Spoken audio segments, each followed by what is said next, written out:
Hello प्यारे बच्चों, कैसे हैं आप? तो आज हम आपकी क्लास 6 की साइंस की 4th चैप्टर को रीड करेंगे। चैप्टर का नाम है वस्तुओं के समूह बनाना। बच्चों चलिए पाठ को पढ़ना शुरू करते हैं। 4.1 हमारे चारों ओर की वस्तु। हमने देखा है कि हमारे भोजन तथा वस्त्रों में बहुत अधिक विविधता होती है। जो हम खाना खाते हैं और जो वस्त्र हम कपड़े पहनते हैं वो अलग अलग प्रकार के होते हैं। हर स्थान पर इसी प्रकार की विविधता वाली अनेक वस्तुएं होती हैं। हम अपने चारों ओर कुर्सियां, बैलगाड़ियां, साइकिलें, खाना पकाने के बर्तन, पुस्तकें, वस्त्र, खिलौने, जल, पत्थर तथा अन्य बहुत सी वस्तुएं देखते हैं। आपने अपने आसपास देखी होंगी बच्चों ये सब चीजें। तो हम इनके अलावा भी बहुत सारी चीजें देखते हैं। इन सभी वस्तुओं की जो आकृति होती है, जो शेप होती है, आकार होता है, रंग होता है तथा गुण होते हैं, वो भिन्न भिन्न अलग अलग होते हैं। जो भी चीजें हम देख रहे हैं, साइकिल का अलग डिजाइन होता है बच्चों, बैलगाड़ी का अलग होता है, बुक का अलग होता है, खिलौने होते हैं बच्चों, अलग होता है। तो इनकी जो बच्चों आकृतियां हैं, रंग गुण, वो अलग अलग होते हैं। अपने चारों ओर देखिए, आप अपने चारों ओर देखिए, आपको कौन कौन सी चीजें दिखाई देती है तथा गोल आकृति की वस्तुएं पहचानो। तो आपको अपने आसपास देखना है कि आपको इनमें से गोल वस्तुएं कौन सी दिखाई दे रही हैं। हमारी सूची में विभिन्न प्रकार की, जैसे गेंदे, जो बॉल होती है वो कैसे होती है, और गोल होती है, जैसे रबड़ की गेंद है, फुटबॉल है, कंचे, ये सब क्या है, गोल है। यदि हम अपनी सूची में लगभग गोल वस्तुओं को ही सम्मिलित कर ले तो इसमें सेब, संतरे, घड़े जैसी वस्तुओं को भी रखा जा सकता है। मान लीजिए हम ऐसी वस्तुओं पर ध्यान दें। तो बच्चों ये देखिए, आपके आसपास जो आप चीजें देखते हो डेली में, ठीक है, ताला देखते हो, घर में लगाते हैं, खिलौना है बच्चों, सीढ़ी, ठीक है। ये बच्चों आप देख रहे हो, अलग गिलास है, ग्लव्स हैं, रोब है। तो बच्चों आप अपने आसपास बहुत सारी ऐसी चीजें देखते हो। तो बच्चों ज्योमेट्री बॉक्स है बच्चे का, टिफिन है। तो अगर हम ऐसी वस्तुओं पर ध्यान दे रहे हैं जिन्हें खाया जा सकता है, जिन चीजों को हम खाते हैं, तब हम इस सूची में उन मदों यानी वस्तुओं को सम्मिलित कर सकते हैं जिन्हें हमने अध्याय, जब हमने बच्चों को चैप्टर रीड किया था तो उसमें देखा था कि कोई भी खाना बनाना हो तो उसके लिए बहुत सारी चीजें चाहिए होती है। खाना बनाना है, रोटी बनानी है तो पानी चाहिए बच्चों, आटा चाहिए। तो हमने उसकी एक सूची भी बनाई थी, सारणी भी बनाई थी। अगर आपने फर्स्ट चैप्टर अभी तक रीड नहीं किया है तो वीडियो देखकर आप रीड कर लीजिएगा, आपको पता चल जाएगा। और यह भी हो सकता है कि जिन गोल वस्तु की सूची हमने अभी बनाई है उनमें से कुछ वस्तुएं इस समूह में भी सम्मिलित हो। मान लीजिए हम प्लास्टिक की बनी वस्तुओं का समूह बनाना चाहते हैं। वस्तुओं का समूह है कि मतलब बच्चों की, जैसे प्लास्टिक से क्या क्या बनता है, लकड़ी से क्या क्या बनता है, तो हम अलग अलग इनके ग्रुप बनाते हैं, ठीक है। अब प्लास्टिक से जो वस्तुएं बनती है उनका अलग समूह बनाते हैं, जैसे प्लास्टिक से बाल्टियां बनती हैं, लंच बॉक्स, खिलौने, जल का पात्र, पाइप तथा इसी प्रकार की बहुत सारी वस्तुओं को इस समूह में स्थान मिल सकता है। तो बच्चों प्लास्टिक की जितनी भी वस्तुएं हैं उनको किस समूह में रखोगे, प्लास्टिक के समूह में रखोगे कि ये सारी चीजें प्लास्टिक से बनी हुई है। अतः वस्तुओं के समूह बनाने के बहुत से ढंग है। उपयुक्त उदाहरणों में हमने वस्तुओं को समूह में उनकी आकृतियों तथा जिस पदार्थ से वे बने हैं के आधार पर बांटा है। जैसे कोई चीज प्लास्टिक की बनी है तो उसको प्लास्टिक के ग्रुप में रखेंगे, लकड़ी से बनी हुई चीजों को बच्चों लकड़ी वाले ग्रुप में रखेंगे। इसी तरह बच्चों जो चीजें धातु से बनती है उनको धातुओं के ग्रुप में रखेंगे। हमारे चारों ओर की वस्तुएं एक अथवा एक से अधिक पदार्थों की बनी होती है। जो हमारे आसपास सारी चीजें देखते हैं बच्चों, वो एक से ज्यादा चीजों की बनी होती है। ये पदार्थ कांच, धातु, प्लास्टिक, लकड़ी, रुई, कागज, पंख तथा मृदा यानी मिट्टी हो सकती है। क्या पदार्थों के और उदाहरणों के विषय में विचार कर सकते हैं? बच्चों क्रियाकलाप 1 है, इसमें हमें क्या करना है, इसमें हमें, आइए अब हम अपने चारों ओर जितनी संभव हो सके उतनी वस्तुएं एकत्र कीजिए। आप अपने आसपास जितनी भी चीजें, जैसे यहाँ पर बच्चों इस चित्र में दिखाया गया है कि हमारे आसपास जो जो चीजें दिख रही हैं और आपके पास जो जो चीजें हैं आपको उनको सबको इकट्ठा करना है, ठीक है।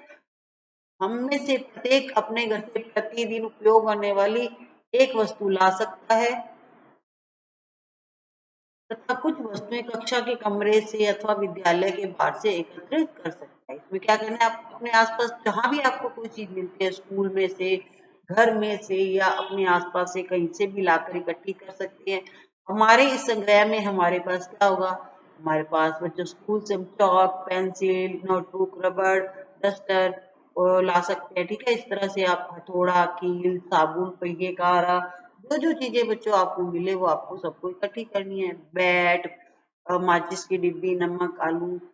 हम वस्तुओं की ऐसी सूची भी बना सकते हैं जिनके बारे में हम केवल सोच ही सकते हैं, कक्षा के कमरे में ला नहीं सकते। उदाहरण के लिए जैसे दीवार, वृक्ष, दरवाजे, ट्रैक्टर और सड़कें।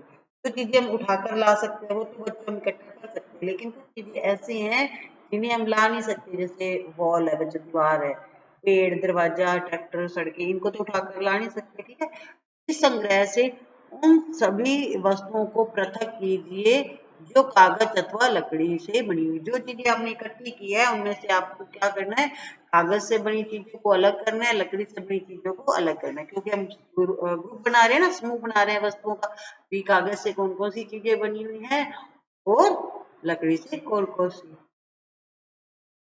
इस प्रकार आप सभी वस्तुओं को दो समूह में बांट सकते हो। दो बन गए ना, एक कागज के और लकड़ी के। इनमें से एक समूह की सभी वस्तुएं कागज की अथवा लकड़ी से बनी है और दूसरे समूह है की वस्तुएं इन पदार्थों की नहीं बनी है। इसी प्रकार हम खाना पकाने में उपयोग होने वाली वस्तुओं को भी अलग कर सकते हैं।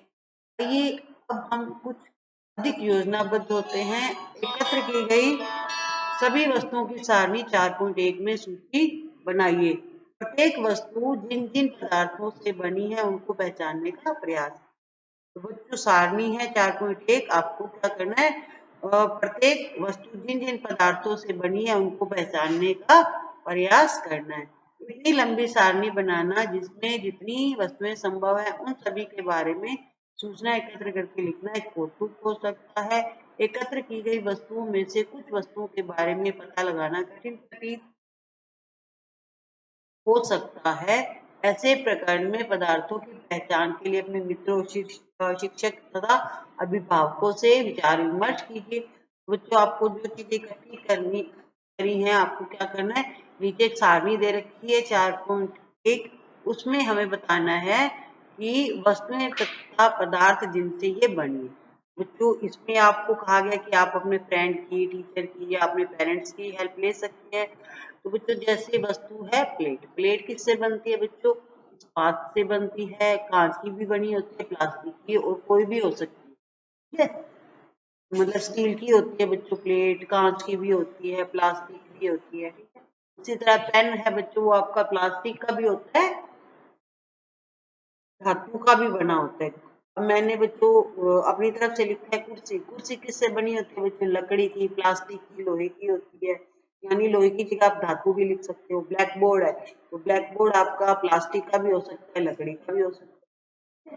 ये बच्चों आपको इस तरह से वस्तुओं के समूह बनाने। जो यह जानना चाहता है कि क्या हमने यह पता लगाया कि कुछ पदार्थों का उपयोग एक से अधिक प्रकार की वस्तुओं को बनाने में किया जाता है।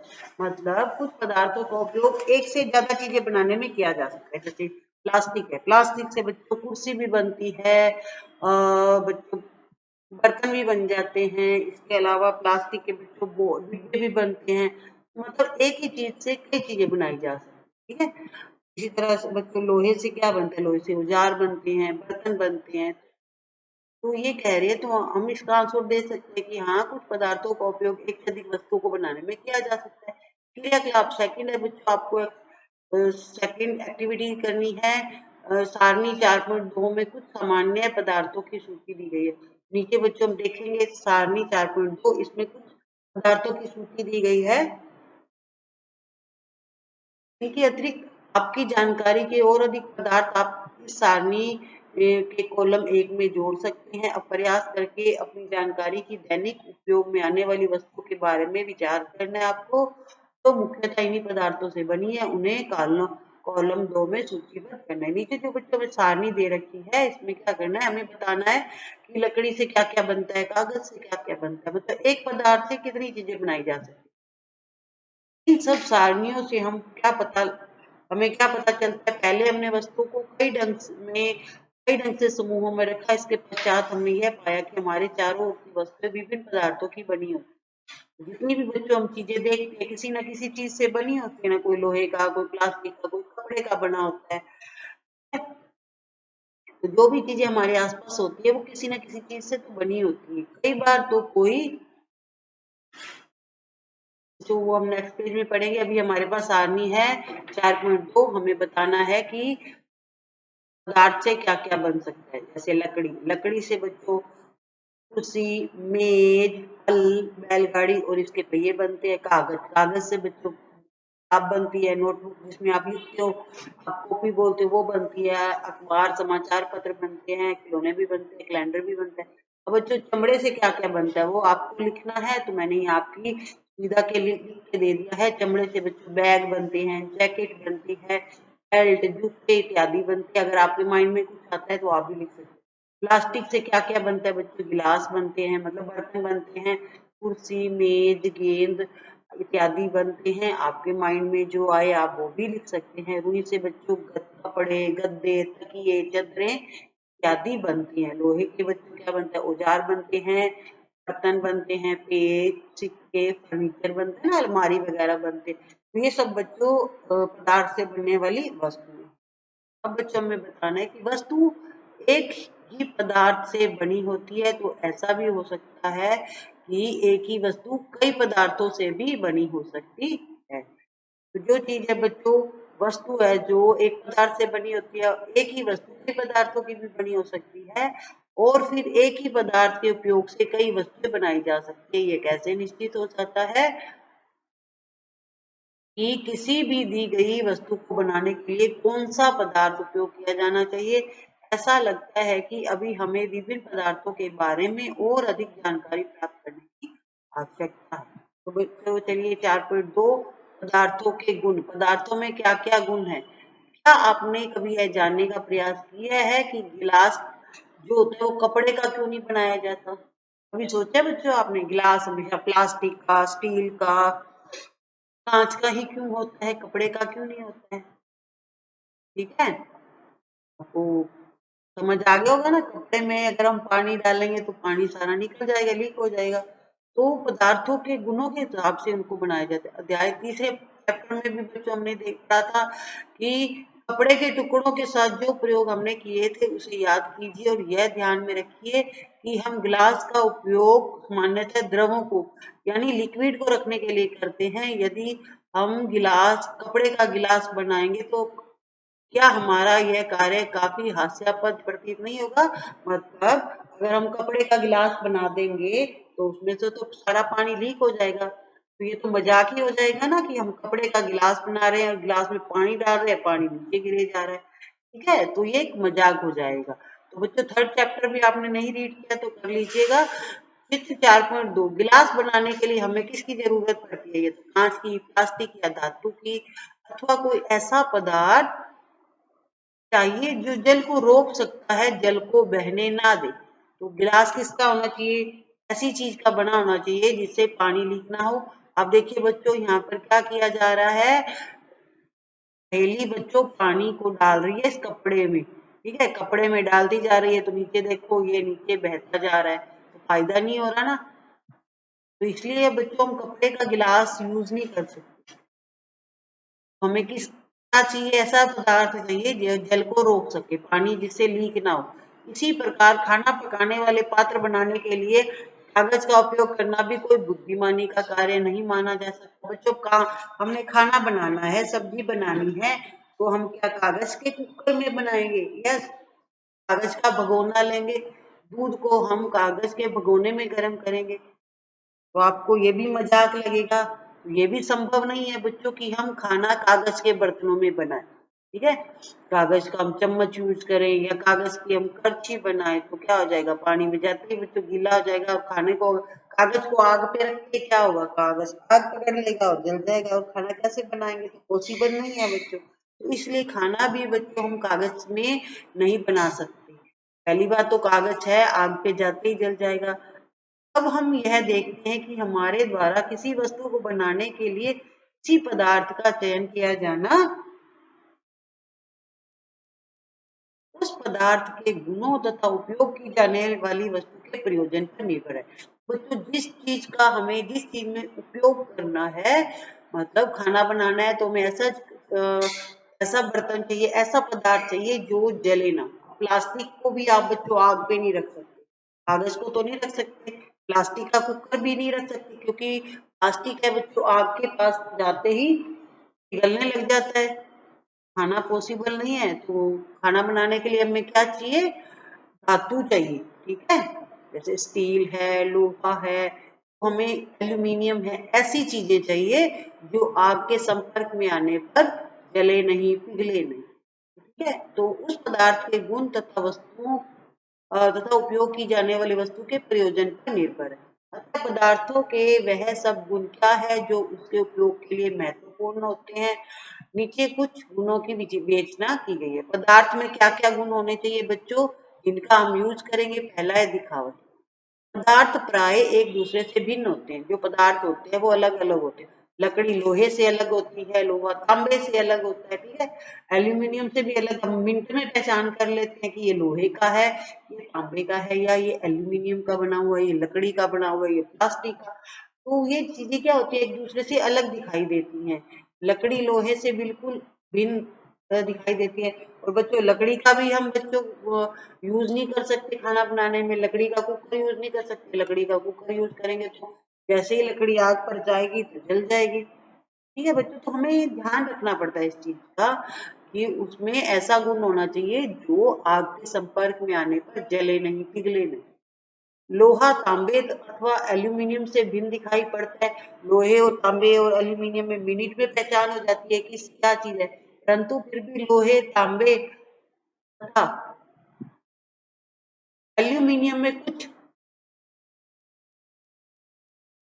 समानताएं हो सकती हैं जो लकड़ी में नहीं पाई जाती। बच्चों क्रियाकलाप तीसरा है, एक्टिविटी थर्ड है, विभिन्न पदार्थों गत्ता, लकड़ी, तांबे का तार, एल्यूमिनियम की शीट और चौक के छोटे छोटे टुकड़े इकट्ठे करिए, ठीक है। क्या इनमें से कोई चमकीली दिखाई पड़ती है? आपको गत्ता, लकड़ी, तांबे का तार, एल्यूमिनियम की शीट और चौक के छोटे टुकड़े लेने हैं। फिर इनमें आपको पहचानना है कि कौन सी चीज चमकती है इसमें से, ठीक है। जैसे गत्ता नहीं चमकता, लकड़ी भी नहीं चमकती, तांबे का तार चमक जाएगा, एल्यूमिनियम की शीट भी चमकेगी, चौक के टुकड़े भी नहीं चमकेंगे। चमकीले पदार्थ को आपको समूह से अलग करना है। क्या अलग करोगे? एक तो बच्चों तांबे का तार अलग करोगे, एल्यूमिनियम की शीट और यही अलग करोगे, ठीक है। बाकी तो सब अलग हो जाएंगे। अब जैसे ही आपके शिक्षक, आपके टीचर प्रत्येक पदार्थ को दो भागों में काटे, ताजे कटे पृष्ठों को ध्यान से देखिए। आपने क्या पाया? क्या इन पदार्थों में कुछ के ताजे कटे पृष्ठ चमकीले हैं? इन वस्तुओं को भी चमकीले पदार्थों के समूह में सम्मिलित कीजिए। क्या आप अन्य पदार्थों में इसी प्रकार की कोई चमक अथवा द्युति देखते हो? द्युति होती है बच्चों, चमक ही होती है, ठीक है। द्युति क्या होती है? चमक होती है। जो चीज चमकती है मतलब इसमें क्या है? द्युति है, चमक है। तो आपको देखना है कि अन्य पदार्थों में इस प्रकार की चमक दिखाई देती है। जैसे ही भी संभव हो सके किसी भी ढंग से इन्हें काटिए। ऐसा आप कक्षा में जितने भी पदार्थों के साथ कर सकते हैं कीजिए, तथा द्युतिवान अथवा द्युतिहीन पदार्थों की सूची बनाइए। मतलब जो चीजें चमकती हैं और जो नहीं चमकती है उनको आपको एक सूची बनानी है। धातुओं के टुकड़े को उनकी द्युति देखने के लिए काटना। तो यहाँ पर इसको काटा गया है, इस पाइप को, ठीक है। काटने के स्थान पर आप पदार्थों के पृष्ठों को रेगमाल से रगड़कर यह देख सकती है कि वे द्युतिवान है अथवा नहीं। रेगमार्क होता है ना बच्चों, जैसे जो बच्चों कलर करते हैं ना उन पेंटर्स के पास होता है रेगमार्क, उसे रगड़ते हैं, खुदरा सा एक होता है, तो उनको रगड़ कर आप देख सकते हो, ठीक है। पदार्थ जिनमें से इस प्रकार की द्युति होती है वे प्राय धातु होते हैं। जिनमें चमक होती है बच्चों वो धातु होते हैं। लोहा, तांबा, एल्यूमिनियम तथा सोना धातुओं के उदाहरण है। कुछ धातुएं बहुधा अपनी चमक को देती हैं और निष्प्रभ द्युतिहीन दिखाई देने लगती हैं। ऐसा उन पर वायु तथा नमी की अभिक्रियाओं के कारण होता है। कुछ चीजें बच्चों होती तो चमकीली हैं लेकिन वायु, हवा के और नमी के प्रभाव के कारण उनकी जो चमक होती है वो खत्म हो जाती है। इसलिए हमें केवल ताजे कटे पृष्ठों पर ही द्युति दिखाई देती है। जब आप किसी लोहार अथवा वर्कशॉप का भ्रमण करें, किसी लोहार के पास आप जाकर देखो तो धातु की छड़ों के ताजे कटे पृष्ठों को देखने का प्रयास करें और यह देखें कि इनमें द्युति है अथवा नहीं है, उनमें चमक है या नहीं। तो बच्चों एक तो ये था। अब है कठोरता। कठोर होता है जब बच्चों हम किसी चीज को दबाते हैं तो दबता नहीं है, बहुत ज्यादा हार्ड होता है। जब आप विभिन्न पदार्थों को अपने हाथों से दबाते हैं तो उनमें कुछ को दबाना कठिन हो जाता है।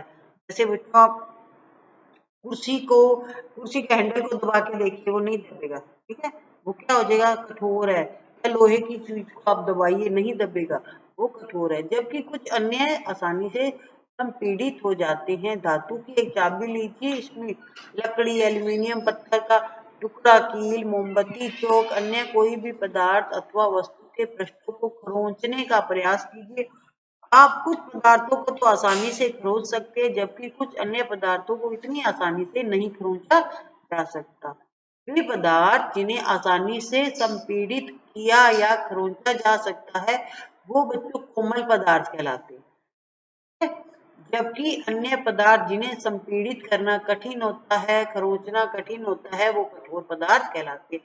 तो आपको कोमल और कठोर पदार्थ की पहचान हो गई है। जिनको आसानी से खरोंचा जा सके वो तो है बच्चों कोमल पदार्थ, तो जिन्हें नहीं खरोंचा जा सके, जिन्हें संपीड़ित नहीं किया जा सकता, वो होते हैं कठोर। उदाहरण के लिए रुई। रुई अथवा स्पंज क्या है, कोमल है, सॉफ्ट है, आप दबाओगे तो मिनट में दब जाएगा, ठीक है। जबकि लकड़ी को आप दबाकर देखो, नहीं दबेगी, ठीक है। तो लकड़ी क्या है, कठोर है। रुई स्पंज कोमल है, सॉफ्ट होता है, लकड़ी हार्ड होती है। दिखावट में पदार्थों में विभिन्न गुण हो सकते हैं, जैसे द्युति, कठोरता, रुक्ष, खुरदरापन अथवा चिकना होना। क्या आप अन्य गुणों के बारे में सोच सकते हैं जो किसी पदार्थ की दिखावट का वर्णन करते हैं? तो आपको कुछ ऐसे पदार्थों का वर्णन करना है। विल्य अथवा अविल्य। विल्य होता है बच्चों जो घुल जाए, अविल्य होता है जो पानी में, जल में ना घुले। ठीक है, विल्य का मतलब मिक्स हो जाना और अविल्य का मतलब मिक्स नहीं होना, अलग पड़े रहने देना। क्रियाकलाप 4 है। कुछ ठोस पदार्थों जैसे चीनी, नमक, चॉक पाउडर, बालू यानी रेत अथवा लकड़ी के बुरादे के नमूने एकत्र कीजिए। आपको चीनी लेनी है बच्चों, इजीली मिल जाएगी, नमक भी घर में मिल जाएगा, चॉक पाउडर मिल जाएगा, रेत भी मिल जाएगी और लकड़ी का बुरादा भी मिल जाएगा। आपको इन सबको लेना है। फिर कांच के 5 गिलास लेने हैं, क्योंकि 5 चीजें लिए ना, मैं चीनी, नमक, चॉक पाउडर, रेत और लकड़ी, 5 गिलास भी लेने हैं। और उन गिलासों में आपको क्या करना है, पानी भरना है। अब पानी भरने के बाद हर गिलास में आपको एक एक चीज डालनी है। एक गिलास में आपको चीनी डालनी है, दूसरे में नमक डालना है, तीसरे में चॉक पाउडर डालना है, फिर चौथे में रेत डालनी है, पांचवें में लकड़ी का बुरादा। और फिर आपको देखना है, इनको हिलाना है, मिक्स करना है कि कौन सी चीजें तो मिक्स हो जाती है, कौन सी नहीं होती है। बच्चों जो चीनी है वो पानी में मिश्रित हो जाएगी, मिक्स हो जाएगी, नमक भी मिक्स हो जाएगा, चॉक पाउडर मिक्स नहीं होगा, रेत भी नहीं होगी बच्चों, लकड़ी का बुरादा भी मिक्स नहीं होगी। आपको बताना है कौन सी चीजें विल्य है, कौन सी अविल्य है। तो चीनी, नमक तो बच्चों विल्य है, ये तो घुल गया पानी में। और चॉक पाउडर, रेत और लकड़ी पानी में मिक्स नहीं होंगे तो वो अविल्य में आएंगे, ठीक है। तो ये देखिए बच्चों, क्या लुप्त होता है क्या नहीं, ठीक है। तो मैंने आपको बच्चों शॉर्ट में बता दिया। 4.3 बच्चों सारणी है, विभिन्न ठोस पदार्थों को जल में मिश्रित करना। मैंने बच्चों आपको सारा बोलकर बता दिया था कि कौन सी चीजें पानी में लुप्त हो जाती है, जल में लुप्त हो जाती है, कौन सी लुप्त नहीं होती है। नमक बच्चों जल में तुरंत लुप्त हो जाता है, घुलाने के बाद बच्चों दिखाई नहीं देता। जो चीज दिखाई ना दे ना घुलाने के बाद, वो विल्य मानी जाती है। चीनी भी बच्चों पानी में मिक्स हो जाती है, पीने पर ही पता चलता है कि मीठा पानी है, अदरवाइज नहीं पता चलता। रेत बच्चों जल में विलुप्त नहीं होती है, चॉक पाउडर भी लुप्त नहीं होता है, चॉक पाउडर बच्चों दिखता रहता है, लकड़ी का बुरादा भी जल में तैरने लग जाता है, दिखता रहता है। आप यह पाएंगे कि कुछ पदार्थ जल में पूर्णतः लुप्त हो गए, अर्थात घुल गए, विलीन हो गए, अतः हम कह सकते हैं कि ये पदार्थ जल में विलीन। तो चीजें पानी में घुल गई, वो तो विलय हो गई। अन्य पदार्थ जो जल के साथ मिश्रित नहीं हुए, मिक्स नहीं हुए, काफी समय तक गिलास में विलोड़ित करने पर भी जल में लुप्त नहीं हुए, काफी हिलाने पर भी पानी में मिक्स नहीं हुए, अलग ही दिखते रहे, तो ये पदार्थ जल में अविलय है। क्योंकि जल बहुत से पदार्थों को विलीन कर सकता है, बहुत सारी चीजों को बच्चों भुला देता है पानी, लेकिन इसलिए हमारे शरीर के प्रकारों में इसकी एक महत्वपूर्ण भूमिका है। क्या द्रव भी जल में विलीन हो जाते हैं? जितने भी बच्चों लिक्विड है, क्या सभी लिक्विड पानी में मिक्स हो जाते हैं? ऐसा नहीं है बच्चों, ठीक है। तो लिक्विड में बच्चों दूध भी आ जाता है, तेल भी आ जाता है, ठीक है, कोई भी कैरोसिन भी आ जाता है लिक्विड में। तो ये हमें देखना है कि कौन सी चीजें जल में मिक्स होते हैं, कौन से नहीं होते। तो क्रियाकलाप 5 बच्चों, आपको एक तो सिरका लेना है, नींबू का रस लेना है, सरसों का तेल लेना है, अथवा नारियल का तेल भी ले सकते हो, मिट्टी का तेल जिसे कैरोसिन बोलते हैं, अथवा किसी अन्य द्रव के नमूने को आपको इकट्ठा करना है। कांच का गिलास लेना है, फिर आपको बच्चों वही काम करना है, हर गिलास में एक सिरका डालना है, नींबू का रस डालना है, सरसों का तेल, मिट्टी का तेल डालना है, फिर आपको देखना है, काफी सारा हिलाना है कि कौन सी चीजें मिक्स होती है, कौन सी नहीं होती। वो तो सिरका, नींबू का रस ये तो मिक्स हो जाएंगे, लेकिन सरसों का तेल या नारियल का तेल है, मिट्टी का तेल है, ये सब पानी के ऊपर तैरते रहेंगे, ये मिक्स नहीं होंगे, ठीक है। कुछ द्रव जल में भली भांति मिश्रित हो जाते हैं, मिक्स हो जाते हैं, कुछ नहीं होते। ये देखिए बच्चों, ये तो मिक्स हो गया है, यहाँ पे ऊपर तैरता दिख रहा है, अलग से दिख रहा है ना, रेड रेड। कुछ चीजें ऐसी होती है जो लिक्विड होती है, जो जल में मिक्स नहीं होती है।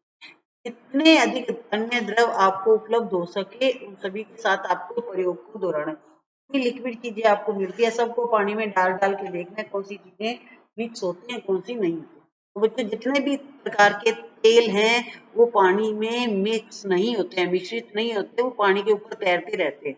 हम यह देखते हैं कि कुछ द्रव जल में तुरंत मिश्रित हो जाते हैं, कुछ अन्य द्रव जल में मिश्रित नहीं होते हैं, कुछ समय तक ऐसे ही छोड़ देने पर अपनी पृथक परत बना लेते हैं। तेल है बच्चों, अगर आप तेल को पानी में कई देर छोड़ दोगे ना, तो तेल ऊपर एक अलग से ऊपर से तैरने लग जाता है, वो अपनी परत बना लेता है अलग से।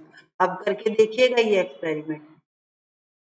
कुछ सामान्य द्रवों की जल में विलेयता, कुछ चीजों को बच्चों हम पानी में मिलाकर देखते हैं, तो हम पाते हैं कि इधर द्रव है, इधर जो मिक्स मिक्स हो जाता है, जो मिक्स नहीं होता। सिरका, सिरका बच्चों भली भांति मिश्रित हो जाता है, मिक्स हो जाता है, आपको जल में मिलाने के बाद वो दिखेगा नहीं। नींबू का रस भी बच्चों नहीं दिखेगा, आप एक्सपेरिमेंट घर पे कर सकते हो। सरसों का तेल मिश्रित नहीं होता है बच्चों, ये अलग से दिखता रहता है ऊपर से। नारियल का तेल भी बच्चों मिश्रित नहीं होता है, केरोसिन भी मिश्रित नहीं होता है। जितने प्रकार के तेल है ना बच्चों, वो पानी में मिक्स नहीं होते। वो जो यह सुझाव देता है कि हमें यह भी जांच करना चाहिए कि हमने क्रियाकलाप 5 में किन द्रवों का उपयोग किया है, क्या जल के अतिरिक्त किसी अन्य द्रव में भली भांति मिश्रित हो जाते हैं। पहेली यह जानने के लिए उत्सुक है कि क्या गैसें भी जल में विलीन हो जाती है? जो गैस है, जैसे ऑक्सीजन, हाइड्रोजन है, नाइट्रोजन है, क्या ये भी पानी में मिक्स हो जाती हैं? तो बच्चों, कुछ गैसें होती है जो जल में विलय है, मिक्स हो जाती हैं, जबकि अन्य नहीं होती है, ठीक है। सामान्यतः जल में कुछ गैसें थोड़ी मात्रा में विलीन होती है। उदाहरण के लिए जल में विलीन ऑक्सीजन गैस, जो ऑक्सीजन गैस है, जो हम सांस लेते हैं हमारे अंदर जाती है ना, वो गैस पानी में विलीन हो जाती है। जल में रहने वाले जंतुओं पादपों की उत्तरजीविता के लिए अत्यंत महत्वपूर्ण है। तो बच्चों, ऑक्सीजन गैस जल में विलीन हो जाती है। वस्तुएं जल में तैर अथवा डूब सकती है। तो बच्चों, कुछ चीजें ऐसी होती है, आपने 5th क्लास में पढ़ा होगा ईवीएस की बुक में, पर्यावरण में, कि कुछ चीजें तो पानी में डूब जाती है, कुछ ऊपर तैरती रहती है। तो बच्चों, क्रियाकलाप 4 में जब हमने देखा कि जल में विलय ठोस जल से पृथक हो जाते हैं, क्रियाकलाप 5 में भी आपने देखा द्रवों को मिक्स किया था, तेल वगैरह को मिक्स किया था, तो उन्होंने कुछ तेल तो बच्चों जल में मिक्स नहीं हुए थे, ठीक है। ये जल के पृष्ठ ऊपर ऊपर ऊपर आकर तैरने लगे थे। बच्चों, यहाँ पर देखिए जल में डूबती और तैरती वस्तुएं। तो बच्चों, ये देखिए यहाँ पत्ती है, ये लकड़ी का टुकड़ा है, और ये बच्चों गुब्बारा है, ये तो पानी में तैर रहे हैं, ये तैर रहे हैं। और नीचे बच्चों देखिए आप, सिक्का है, ये चाबी है, ये नीचे डूब गई है, ये डूब गई है। तो बच्चों, जल में कुछ चीजें तो ऐसी होती है जो डूब जाती हैं, कुछ तैरती रहती हैं। अन्य डूबकर गिलास की तली में पहुंच गई हैं। क्या यह सही नहीं है? बच्चे, मैंने आपको बता दिया कि कौन सी चीजें तैर रही हैं, कौन सी डूब रही है। हम ऐसे बहुत से उदाहरण देखते हैं इनमें जो पदार्थ होते हैं जल में तैरते रहते हैं अथवा डूब जाते हैं। किसी तालाब की सतह पर गिरी सूखी पत्तियां, कंकड़ जो आप इसी तालाब में फेंक देते हो, शहद की कुछ बूंद जिन्हें आप गिलास के जल में डालते हैं, इन सब का क्या होता है? जो यह जानना चाहता है, आप उसे जल में तैरने वाले और जल में डूबने वाले पदार्थों के 5-5 उदाहरण दें। कौन सी चीजें पानी में डूब जाती हैं, कौन सी तैरती रहती है? तो बच्चों हमने ऊपर चित्र में भी देख लिया, ठीक है। कंकड़, पत्थर, चाबी, जो भारी चीज होती है ना बच्चों, जो हैवी होती है वो तो डूब जाती है, जो हल्की होती है वो तैरती रहती है। प्लास्टिक की जो गेंद होगी बच्चों वो भी तैरती रहती है, ठीक है। प्लास्टिक की खाली बोतल, बंद बोतल है, वो भी तैरती रहती है। तो जो चीज हल्की होती है वो पानी में तैरती है, जो भारी होती है वो डूब जाती है। अन्य द्रवों में जैसे तेल में यही पदार्थ तैरते हैं अथवा डूब जाते हैं। इसे देखने के लिए आप किस प्रकार परीक्षण करेंगे? अब बच्चे हम पढ़ेंगे पारदर्शिता। पारदर्शिता का अर्थ होता है जो आर पार हमें दिखाई देता है। इसमें हम कोई चीज देखते हैं और हमें सामने आर पार दिख जाता है। जैसे कांच है, कांच के आप दूसरी तरफ देखोगे आपको बिल्कुल दिख जाएगा। आप शोरूम में, बड़ी बड़ी शॉप में जाते हो, देखते हो ना, वहां गेट पर कांच लगा होता है। कांच से क्या होता है, बाहर वाले को अंदर का, अंदर वाले को बाहर का दिखाई देता रहता है। पारदर्शिता का अर्थ क्या है? सामने आर पार दिखाई देना। अब दीवार के दूसरी तरफ आप देखोगे आपको नहीं दिखेगा। और कुछ ऐसे होते हैं जैसे प्लास्टिक के डिब्बे होते हैं जिनमें हमें धुंधला धुंधला दिखाई देता है। तो आपने लुका छिपी का बच्चों खेल खेला होगा। आप आंख पे पट्टी बांध देते हो या कहीं छिप जाते हो, लुका छिपी वाला खेल देखा, खेला भी होगा। उन स्थानों के बारे में विचार कीजिए जहां आप खेलते समय छिपना चाहेंगे ताकि आप दूसरों को दिखाई ना दें। आपने इन स्थानों को क्यों चुना? ताकि आपका जो साथी है वो आपको ढूंढ ना पाए और आप जीत जाओ। अगर वो ढूंढ लेगा तो आप हार जाओगे।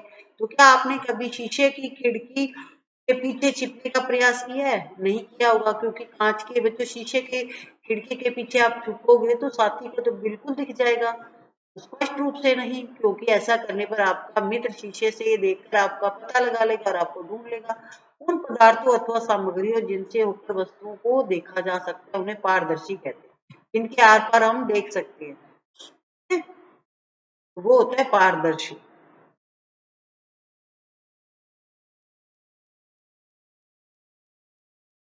बच्चों पारदर्शी जैसे कांच, जल, वायु और कुछ प्लास्टिक पारदर्शी पदार्थों के गुण उदाहरण है। आप दुकानदार के पास जाते हो चीज देने तो वो क्या करता है, प्लास्टिक में डाल के रखता है। क्यों रखता है? ताकि उसको बार बार ढूंढना ना पड़े।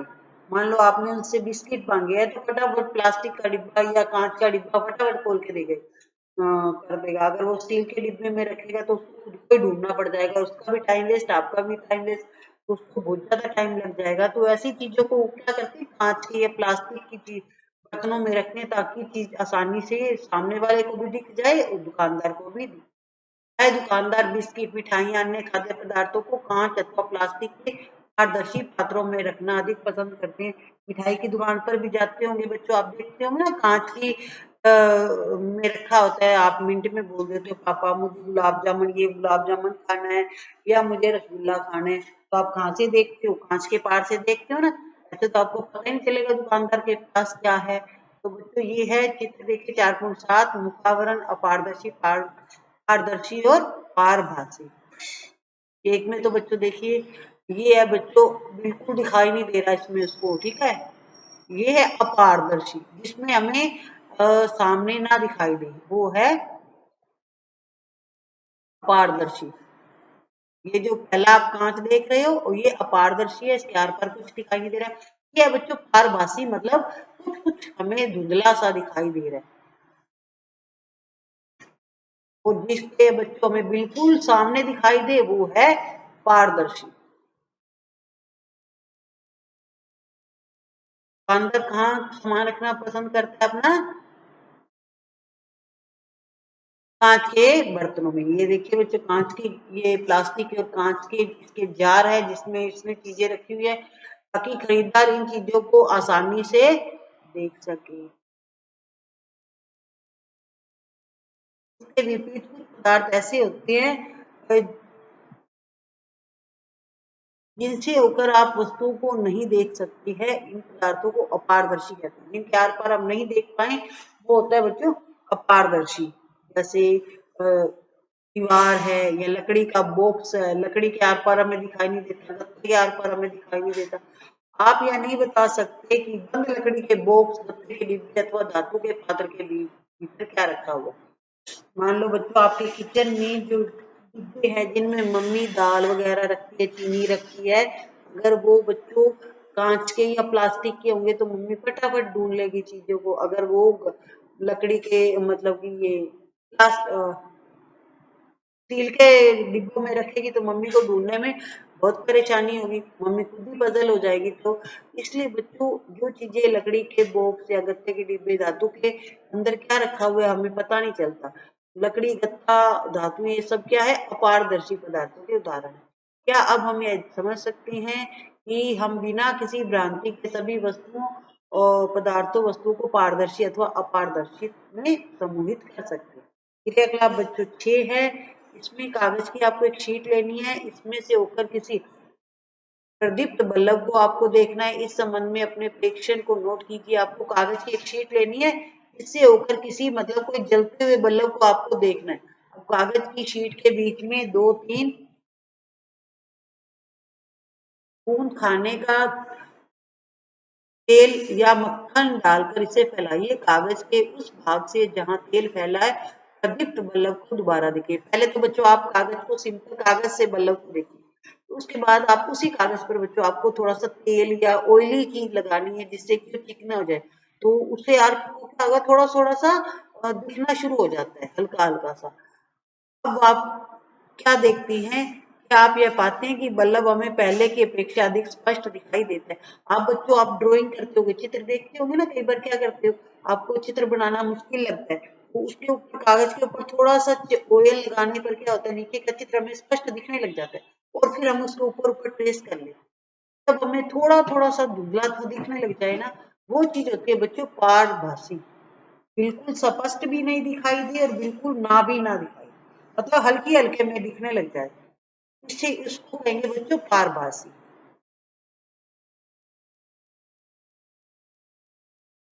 अतः हम पदार्थों को अपारदर्शी, पारदर्शी, पारभासी के रूप में समूहों में बांट सकते हैं। पहली, किसी अंधेरे वाले स्थान पर टॉर्च के कांच को हथेली से ढकने का सुझाव देती है। इस तरह से टॉर्च लो बच्चे, जगा लो, फिर वो कहती है कि टॉर्च के ऊपर अपना हाथ रख लो, तो देखोगे ना आपका हाथ के ऊपर लाइट लाइट सी दिखेगी।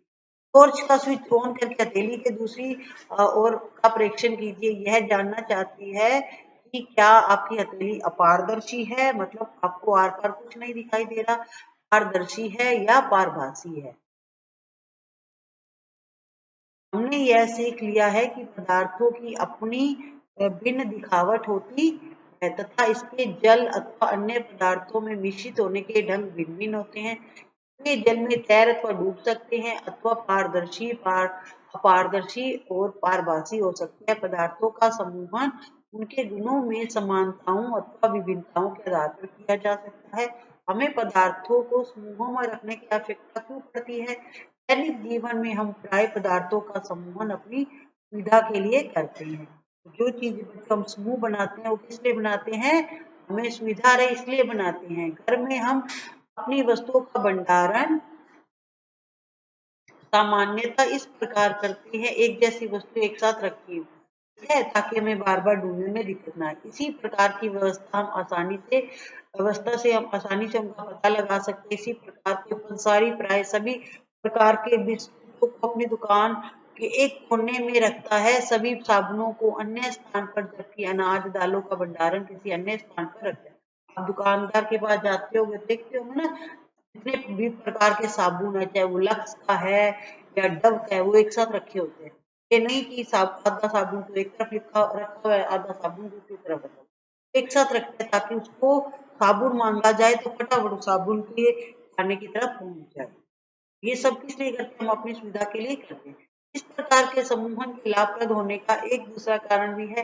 पदार्थों को इस प्रकार समूहों में बांटकर उनके गुणों का अध्ययन तथा इन गुणों में किन्हीं भी पैटर्नों का अवलोकन करना सुविधाजनक बन जाता है। इस विषय में और अधिक अध्ययन हम उच्च कक्षाओं में, जब आप नेक्स्ट क्लास में होंगे तब हम करेंगे। बच्चों, आपको चैप्टर कैसा लगा? कमेंट करके बताइएगा कि आपको चैप्टर समझ में आ गया है। नेक्स्ट वीडियो में इसके क्वेश्चन आंसर करेंगे, तब तक आप इस चैप्टर को अच्छी तरह से ध्यान से पढ़िएगा। एक बार समझ में नहीं आता है बच्चों, आ जाएगा पहली बात तो, अदरवाइज थोड़ी प्रॉब्लम हो रही है तो दोबारा वीडियो देख लीजिएगा, फिर आपको चैप्टर अच्छी तरह से समझ में आ जाएगा। वीडियो को लाइक एंड शेयर कीजिएगा और चैनल को भी सब्सक्राइब कीजिएगा अगर नहीं कर रखा है। Thank you, have a nice day.